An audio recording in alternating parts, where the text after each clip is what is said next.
UPSC ఫలితాల్లో all India 103వ rank సాధించాను. అలాగే స్టేట్ లెవెల్లో 4th పొజిషన్లో ఉన్నాను.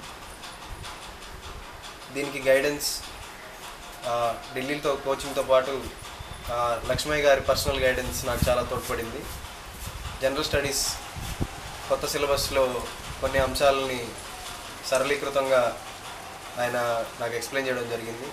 దాంతోపాటు సోషియాలజీ ఆప్షనల్, కానీ సోషో కల్చరల్ కొన్ని టాపిక్స్ ఉన్నాయి. దాంట్లో tribal issues, developmental issues and developmental linkages with extremism and public policy issues, వీటిలన్నిటి మీద నాకు చాలా డీటెయిల్డ్గా, చాలా సింప్లిఫైడ్గా సార్ ఎక్స్ప్లెయిన్ చేయడం జరిగింది.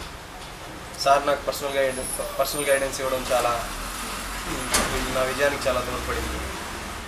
అలాగే ఈ సివిల్ సర్వీసెస్ ఎగ్జామ్ అనేది ఇంటెలిజెన్స్ టెస్ట్ కాదు, హార్డ్ వర్క్ టెస్ట్.